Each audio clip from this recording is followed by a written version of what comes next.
Fight against Zurdo Ramirez, Cinco de Mayo weekend, and I'm gonna give you guys a little preview of what's gonna happen. Well, good. I'm very excited going up to capture two more titles. So I'm very excited, man. Cruiserweight will coming.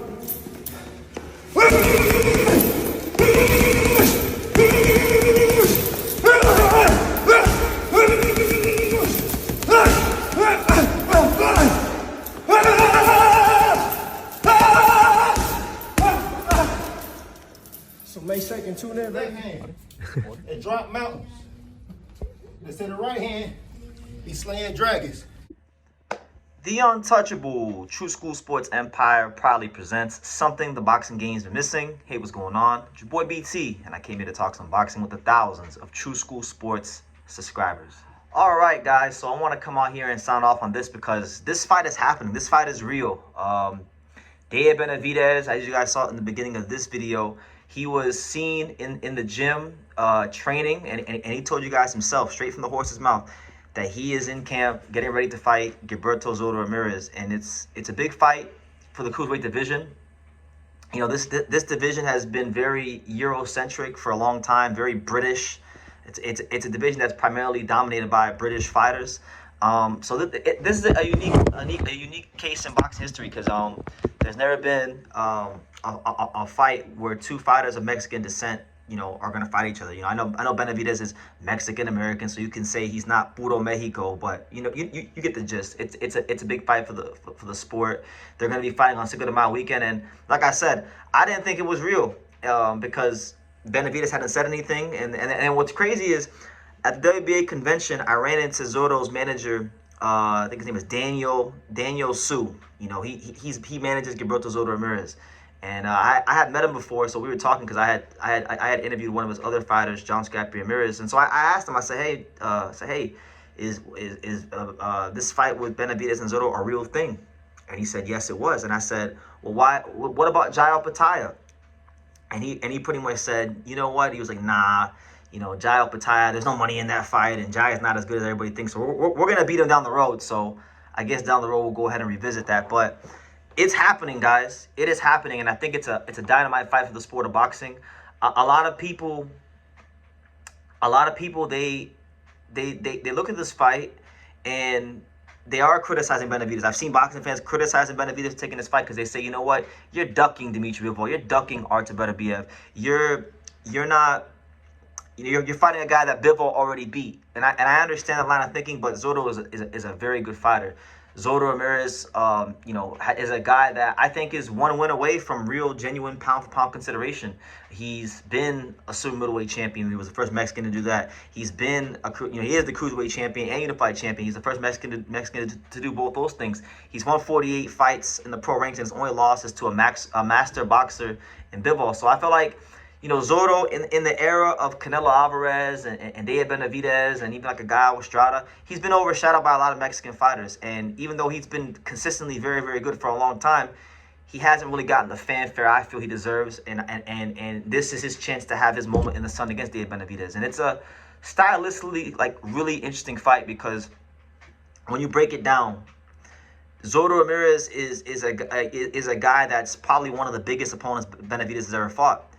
Benavidez, for the most part in his career, fighting these guys like Plant, Andrade, he's beat up a lot of smaller guys, right?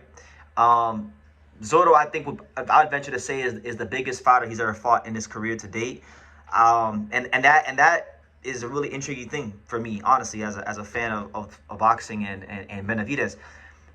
Benavidez is one of boxing's premier volume punchers, but you've seen him as a light heavyweight. He's a guy that's been boxing a little more, using his range. And he has been able to just blow these guys out. It wasn't until just now with Anthony Yard that he got his first stoppage as a light heavyweight. So Benavidez has shown that he has to adjust his style a bit to be the best version of himself as a light heavyweight. I would expect him to maybe show even more wrinkles to his game now that he's fighting Zurdo Ramirez. And these guys have history. They used to spar back in the day. They've sparred on plenty of occasions, so there's familiarity there with these guys. And for Zurdo Ramirez, right, I think with Zurdo, he's a guy that really and truthfully, he's a guy that is a very good volume puncher in his own right, but he actually can box. You know, over the last couple of years, I feel like he's really refined his boxing skills. He's been a guy that, you know, has a long rangy jab and can keep you at range and can mix things up, you know, as far as the style is concerned. So there's going to be some things to work out for Benavidez. There's going to be some things that he's going to have to overcome in this fight. And I think people don't realize how good of a fight this is yet, because a lot of people don't regard Zurdo Ramirez as highly as they probably should. But I'm really excited for it. And I think the winner of this fight, you know, could go on to possibly fight Jai Pataya. You know, I've said it many times. These guys can go ahead and they can fight. They can make it a big event. They can do it on Cinco de Mayo weekend. But the reality is that the man to beat in the Cruiserweight division is still Jai Pataya, whether you love him or not, whether you think he's overrated, whether he's the lineal champion. So until you beat Jai Pataya, you're not really the man of the division. But nonetheless, it's a very good fight. If I got to give you guys who I think will win the fight, I'll go with it's really hard. Like, it's really hard for me to pick against Benavidez because I view him in such high regard. You know, and it wasn't always like that. It started off that way, and then, you know, towards the 2021 when he was going back and forth with Canelo and waiting for Canelo, I grew sour towards him because I feel like he made his whole career about Canelo, and I knew Canelo was never gonna fight him, and I was proven right. So I got frustrated that he wouldn't move up to light heavyweight and fight the guys up there, and fight bigger guys, fight guys close to his size. But you know, he's shown a willingness over the years, you know, to fight top guys. You know, like your Plants, your Andrade, your Dave Morrells. Not Chris Billen Smith. Now Zurdo Ramirez. So yeah, I mean, why can't we give Benavidez his flowers for doing what he wants to do? This is a guy in Benavidez that I feel really he's built to be the face of boxing. People like talking about the face of boxing, having that discussion. Now with Crawford out the picture, Canelo in the twilight zone, in American boxing looking for its next face of boxing, I would look no further than Benavidez. I feel like, you know, he's a guy that's actually equipped skill-wise, mentality-wise to carry that with dignity and honor and pride. You know, this is a guy that when he didn't knock out Alexander Gvozdyk in his light heavyweight debut, he started crying.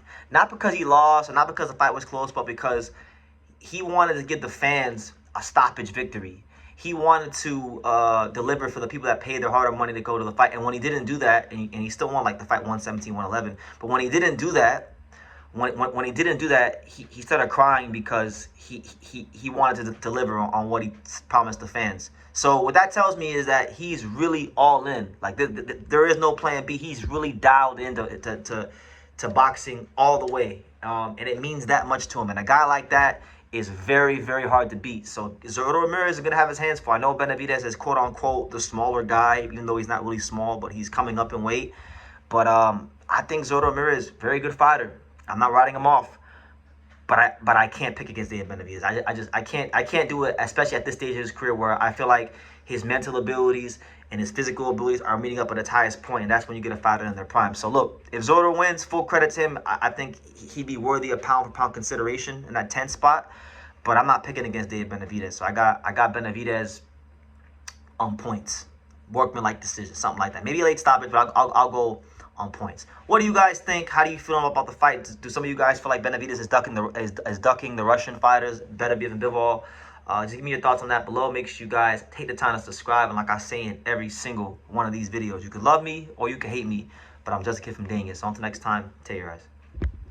Thank you for watching True School Sports. Thank you for watching another video on the untouchable True School Sports Empire, the home of boxing. We're on the road to 100,000 subscribers, guys. So help us keep being great. Help us keep pushing out that real boxing content for the fine folks all around the world. And make sure you jab, you hook, you Mike Tyson, you Mayweather that subscribe button. Pops, show them how do they gotta hit the subscribe button. Pop, pop, pop.